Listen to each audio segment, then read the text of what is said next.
ಸ್ನೇಹಿತರೆ ಏನಪ್ಪ ಅಂದ್ರೆ ಇವಾಗ ಯಾರ್ಯಾರು ಬರ್ತಾರೋ ಮರೆ ಈ ಮನೆಯಾಗೆ ನಾವು ಶ್ರೀರಂಗಪಟ್ಟಣದಲ್ಲಿರುವ ಗುಂಬಜ್ಗೆ ಬಂದಿದ್ದೀವಿ.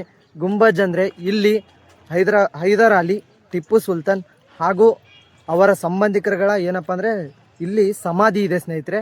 ಅದನ್ನು ನೋಡೋಣ. ಒಳ್ಳೆ ಒಂದು ಹೂ ಸ್ಟಾಪ್ಡ್ ಯು, ನಿಮ್ಮನ್ನ ತಡೆದಿರುವವರು ಯಾರು?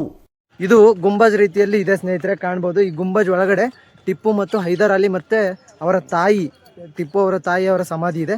ಹಾಗೂ ಅಕ್ಕಪಕ್ಕದಲ್ಲಿ ಏನಪ್ಪ ಅಂದರೆ ಅವರ ಸಂಬಂಧಿಕರ ಸಮಾಧಿಗಳು ಕೂಡ ಕಾಣ್ಬೋದು. ಆಚೆ ಕೂಡ ಸುಮಾರು ಇದೆ ನೋಡಿ, ಕಾಣ್ಬೋದು ನೀವು. ಇಲ್ಲಿ ಕಾಣ್ತಿದ್ದೀರಲ್ಲ, ಅವು ಕೂಡ ಹೌದು. ಆಮೇಲೆ ಸಮಾಧಿಗಳು ಅಲ್ಲೊಂದು 4 ಇದೆ. ಆಮೇಲೆ ಅಲ್ಲಿ ಗುಂಬಜ್ ಏನಿದೆ ಅಲ್ಲಿ ಕಾಣಿಸ್ತಿದೆಯಲ್ಲ, ಅದರ ಅಕ್ಕಪಕ್ಕದಲ್ಲೂ ಸುಮಾರು ಸಮಾಧಿಗಳು ಕಾಣ್ಬೋದು ನಾವು. ಬನ್ನಿ ಹೋಗಿ ತೋರಿಸ್ತಾ ಹೋಗ್ತೀನಿ ಒಂದೊಂದಾಗಿ. ಆ್ಯಂಡ್ ಟಿಪ್ಪು ಸುಲ್ತಾನ್ ಅವರು ಮರಣ ಹೊಂದಿರತಕ್ಕಂಥ ಅದ್ರ ಬಗ್ಗೆ ಶಾಸನ ಕೂಡ ಇಲ್ಲಿದೆ. ಅದರ ಬಗ್ಗೆ ಇಲ್ಲಿ ಕೆತ್ತಲಾಗಿದೆ, ಅದು ಕೂಡ ನಿಮ್ಗೆ ತೋರಿಸ್ತಾ ಹೋಗ್ತೀನಿ. ಬನ್ನಿ ನೋಡೋಣ.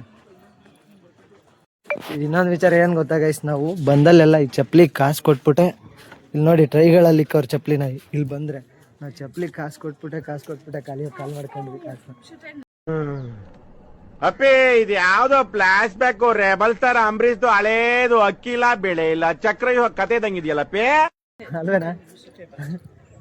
ಶ್ರೀರಂಗಪಟ್ಟಣ ದೇವಸ್ಥಾನ ಹೋದ್ವಿ. ಅಲ್ಲಿ ಏನ್ ಗೊತ್ತಾ, ಗಾಡಿ ಕೆಳಗಡೆ ಎಲ್ಲ ಒಟ್ಟು ಸುತ್ತಮುತ್ತ ಅವ್ರಿಗೆ ಕಾಣ್ದಂಗ್ ಬಿಟ್ಟಿದ್ರು, ಉಳ್ಕೊಂಡ್ ಚೀಲ ಕರ್ಕೊಂಡು ಹೋಗ್ತಾನ ಅಂತ చెప్పు. ನಾನು ಹೇಳಿದ್ನಲ್ಲ ಅವ್ರ ಸಂಬಂಧಿಕರ ಸಮಾಧಿಗಳು ಅಂತ, ಇಲ್ಲಿದೆ ನೋಡಿ. ಆ್ಯಂಡ್ ಈ ಸೈಡ್ ಕೂಡ ಇದಾವೆ ನೋಡಿ ಸಂಬಂಧಿಕರ ಸಮಾಧಿಗಳು. ಆ್ಯಂಡ್ ಟಿಪ್ಪು ಸಮಾಧಿ ಕೂಡ ಒಳಭಾಗದಲ್ಲಿದೆ, ಕಾಣ್ಬೋದು. ಬನ್ನಿ ಒಳಗೆ ಹೋಗೋಣ. ನೋಡಿ ಎಲ್ಲ ಸಮಾಧಿಗಳೇ, ತುಂಬ ಎಲ್ಲ ಗೋರಿಗಳಿದ್ದಾವೆ, ಕಾಣ್ಬೋದು ನಾವು ನೋಡಿ. ಗುಂಬಜ್ ಈ ರೀತಿಲಿ ಕಾಣಿಸುತ್ತೆ ನಿಮಗೆ ನೋಡಿ, ಸಖತ್ತಾಗಿದೆ. ಸೇಮ್ ಬಿಜಾಪುರದ ಗೋಲ್ ಗುಂಬಜ್ ನೋಡ್ದಂಗೆ ಆಗುತ್ತೆ. ಬಟ್ ಅದು ತುಂಬ ದೊಡ್ಡದಿದೆ ಗುಮ್ಮಟ, ಇದು ಚಿಕ್ಕ ಗುಮ್ಮಟ ನೋಡ್ತಿರ್ಬೋದು ನೀವು. ಏನೋ ಕುತ್ಕೊಂಡು ಏನೋ ಮಾಡ್ತಾನೆ, ಕಾಣ್ಬೋದು ನೋಡಿ. ತುಂಬ ಎಲ್ಲ ಸಂಬಂಧಿಕರುಗಳ ಸಮಾಧಿಗಳು ಕಾಣ್ತಾ ಹೋಗ್ತೀವಿ ನಾವು. ರಬಿಯಾ ಬೇಗಮ್ ಅಂತೆ, ಟಿಪ್ಪು ಸುಲ್ತಾನ್ನ ಸಹೋದರಿ ಅಂತೆ, ನೋಡ್ಬೋದು ನೀವು.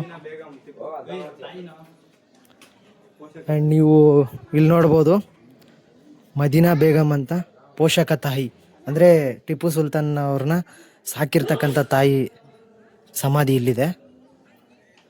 ಆ್ಯಂಡ್ ಗೋರಿ ಅಂತಾರೆ ಅಲ್ವಾ, ಅವ್ರ ಭಾಷೆಯಲ್ಲಿ ಗೋರಿ ಅಂತ ಕರೀತಾರೆ, ನಮ್ಮ ಭಾಷೆಯಲ್ಲಿ ನಾವು ಸುಲ್ತಾನರ ಸಹೋದರಿ ಅಂತೆ ನೋಡಿ.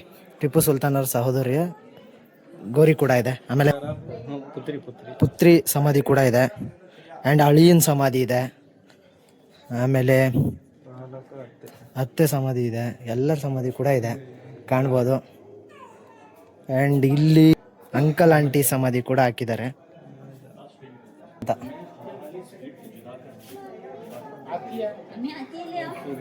ಆ ಕಡೆಯಿಂದ ಎಂಟ್ರಿ, ಇಲ್ಲಿ ಹಿಂಗಿಂದ ಹೋಗ್ಬೋದಾ? ನೀವೇನು ನೋಡ್ತಿದ್ದೀರಲ್ಲ ಸ್ನೇಹಿತರೆ, ನೀವು ನೋಡ್ತಿದ್ದೀರಲ್ಲ ಟಿಪ್ಪು ಸುಲ್ತಾನ್ ಅವ್ರ ಸಮಾಧಿ. ಆ್ಯಂಡ್ ನೀವು ನೋಡ್ತಿದ್ದೀರಲ್ಲ ಇದು ಹೈದರ್ ಅಲಿ ಅವ್ರ ಸಮಾಧಿ. ಆ್ಯಂಡ್ ಅವ್ರ ತಾಯಿ ಸಮಾಧಿ ಕೂಡ ಅದು ಫಾತಿಮಾ ಬೇಗಮ್ ಅಂತ. ಸ್ನೇಹಿತರೆ, ಪ್ರತಿದಿನನೂ ಟಿಪ್ಪು ಅವರ ಗೋರಿಗೆ ಏನು ಮಾಡ್ತಾರಪ್ಪ ಅಂದ್ರೆ ಹುಲಿ ಬಣ್ಣದ ಚರ್ಮದ ಬಟ್ಟೆಯನ್ನು ಹಾಕಿ ಅಲಂಕಾರ ಮಾಡ್ತಾರೆ ಸ್ನೇಹಿತರೆ. ಟಿಪ್ಪು ಸುಲ್ತಾನ್ ಅವ್ರ ಬಗ್ಗೆ ಹೇಳ್ಬೇಕಪ್ಪ ಅಂದ್ರೆ, ಇವರು ಬೆಂಗಳೂರಿನ ದೇವನಹಳ್ಳಿ ಹತ್ರ ಇವರು ಜನಿಸ್ತಾರೆ. ಇವ್ರ ತಂದೆ ಹೈದರ್ ಅಲಿ ನಿಮ್ಗೆಲ್ಲ ಗೊತ್ತಿರುತ್ತೆ, ಬಲಿಷ್ಠ ಮೈಸೂರು ಆಸ್ಥಾನದಲ್ಲಿರ್ತಕ್ಕಂಥ ಸೇನಾನಿ ಆಗಿರ್ತಾರೆ. ಬಲಿಷ್ಠ ಮೈಸೂರು ಆಡಳಿತ ಏನಪ್ಪ ಅಂದರೆ ಸರಿಯಾಗಿರೋದಿಲ್ಲ, ಅಲ್ಲಿ ಬಲಿಷ್ಠ ರಾಜ ಯಾರೂ ಇರೋದಿಲ್ಲ. ಅವರನ್ನು ಹತ್ತಿಕ್ಕೆ ಏನು ಮಾಡ್ತಾರೆ, ಹೈದರ್ ಅಲಿ ಅವರು ಅಧಿಕಾರಕ್ಕೆ ಬರ್ತಾರೆ ಸ್ನೇಹಿತರೆ. ಅದೇ ರೀತಿಲಿ ತಂದೆಯ ಮರಣ ನಂತರ ಏನು ಎರಡನೇ ಆಂಗ್ಲೋ ಮೈಸೂರು ಯುದ್ಧದಲ್ಲಿ ಏನಾಗುತ್ತಪ್ಪ ಅಂದರೆ ಹೈದರ್ ಅಲಿ ಅವರು ಮರಣ ಹೊಂತಾರೆ. ಅದಾದ ನಂತರ ನಮ್ಮ ಟಿಪ್ಪು ಸುಲ್ತಾನ್ ಅವರು ಅಧಿಕಾರಕ್ಕೆ ಬರ್ತಾರೆ. ಈ ಗುಂಬಜ್ ಏನಿದೆ ಅವರ ಕಾಲದಲ್ಲೇ ಟಿಪ್ಪು ಸುಲ್ತಾನ್ ಅವರು ನಿರ್ಮಾಣ ಮಾಡಿದ್ದು. ಆ್ಯಂಡ್ ಇದೇನು ನೋಡ್ತಿದ್ದೀರಲ್ಲ ಕಿರೀಟ, ಇದು ಟಿಪ್ಪು ಸುಲ್ತಾನ್ ಅವರು ತಲೆಗೆ ಹಾಕೋತಿದ್ದಂತಹ ಟೋಪಿ, ಕಾಣ್ಬೋದು ನೋಡಿ ಸ್ನೇಹಿತರೆ. ಇನ್ನೊಂದು ವಿಚಾರ ಹೇಳ್ಬೇಕಪ್ಪ ಅಂದರೆ, ಟಿಪ್ಪು ಸುಲ್ತಾನ್ ಅವ್ರನ್ನ ಯಾಕೆ ಮೈಸೂರು ಹುಲಿ ಅಂತ ಕರಿತೀವಿ ಅಂತಂದರೆ, ಅವರು ಹುಲಿಯನ್ನು ಕೊಂದಿದ್ದಕ್ಕಾಗಲಿ ಮತ್ತೊಂದಕ್ಕಾಗಲಿ ಅವ್ರನ್ನ ಟಿಪ್ಪು ಸುಲ್ತಾನ್ ಅವ್ರನ್ನ ಮೈಸೂರು ಹುಲಿ ಅಂತ ಕರೆಯಲ್ಲ. ಅವರು ಬ್ರಿಟಿಷರಿಗೆ ಹುಲಿ ರೀತಿಲಿ ತುಂಬ ಕಾಟ ಕೊಟ್ಬಿಟ್ಟಿರ್ತಾರೆ, ಅಷ್ಟೊಂದು ಹಿಂಸೆ ಕೊಟ್ಬಿಟ್ಟು. ಇವ್ರದ್ದು ಯಾವಾಗಲೂ ಒಳ್ಳೆ ಪೇಂಟಿಂಗು, ಎಲ್ಲಿ ನೋಡಿದ್ರು ತುಂಬ ಟಿಪ್ಪು ಸುಲ್ತಾನ್ ಅವರು ಪೇಂಟಿಂಗ್ ಮಾತ್ರ ಬಹಳ ಪ್ರಶಂಸೆ ನೀಡಿದ್ದಾರೆ ಅಂತ ಹೇಳ್ಬೋದು, ಕಲೆ ಮತ್ತು ವಾಸ್ತುಶಿಲ್ಪಿ ಅಂತ ಹೇಳ್ಬೋದು. ಅದರಲ್ಲಿ ಇನ್ನೊಂದು ನೋಡಿ, ಇಲ್ಲಿ ಪೇಂಟಿಂಗ್ ಮುಟ್ಟಿ ಹಾಳಾಗುತ್ತೆ ಅಂತ ಗ್ಲಾಸ್ ಹಾಕ್ಬಿಟ್ಟು ಅಲ್ವಾ, ಒಳ್ಳೆ ಪೇಂಟಿಂಗ್ ಮಾತ್ರ ಸಗದಾಗಿದೆ. ಪೇಂಟಿಂಗ್ ಫುಲ್ ಪೇಂಟಿಂಗ್ ಅಲ್ಲ, ಡೋರ್ದು ಹಾಳಾಗಬಾರ್ದು, ಮುಟ್ಟಿದ್ರೆ ಹಾಳಾಗುತ್ತೆ ಅಂತ ಹೇಳ್ಬಿಟ್ಟು ಅಲ್ಲೆಲ್ಲ ಸುತ್ತ ಮುಟ್ಟಿದಾರೆ ನೋಡಿ ಗೈಸ್, ಮುಟ್ಟಿ ಮುಟ್ಟಿ ಕಪ್ಪಾಗೋ ಐತೆ.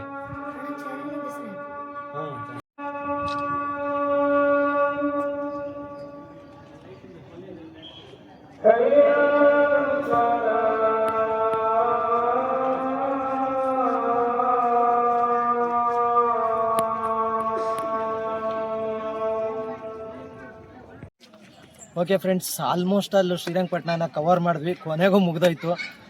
ಇನ್ನು ನಮ್ಮ ಪಯಣ ಮೈಸೂರು ಕಡೆ ಹೋಗ್ತಾ ಇದ್ದೀವಿ. ಮೈಸೂರನ್ನ ಆದಷ್ಟು ಎಕ್ಸ್ಪ್ಲೋರ್ ಮಾಡೋಕ್ಕೆ ಟ್ರೈ ಮಾಡ್ತೀವಿ, ಅಲ್ಲಿರ್ತಕ್ಕಂಥ ಸ್ಥಳಗಳನ್ನು ನಿಮ್ಗೆ ತಿಳ್ಸೋಕ್ಕೆ ಟ್ರೈ ಮಾಡ್ತೀವಿ. ಆ್ಯಂಡ್ ಶ್ರೀರಂಗಪಟ್ಟಣದಲ್ಲಿ ಸುಮಾರು 7ರಿಂದ 8 ಪ್ಲೇಸಸ್ ಆಗ್ತವೆ. ನಾನು ಆಲ್ರೆಡಿ ವಿಡಿಯೋದಲ್ಲಿ ಅಪ್ಲೋಡ್ ಮಾಡಿದ್ದೀನಿ, ನೋಡಿ ಹೋಗಿ. ಆ್ಯಂಡ್ ಈ ವಿಡಿಯೋ ಇಷ್ಟ ಆದರೆ ಒಂದು ಲೈಕ್ ಮಾಡಿ, ಶೇರ್ ಮಾಡಿ, ಸಬ್ಸ್ಕ್ರೈಬ್ ಮಾಡಿ ಗೈಸ್. ಮುಂದಿನ ವಿಡಿಯೋದಲ್ಲೇ ಮತ್ತೆ ಬರ್ತೀನಿ. ಓಕೆ, ಬಾಯ್. ಮತ್ತೆ ಭೇಟಿಯಾಗೋಣ. ನಮಸ್ಕಾರ.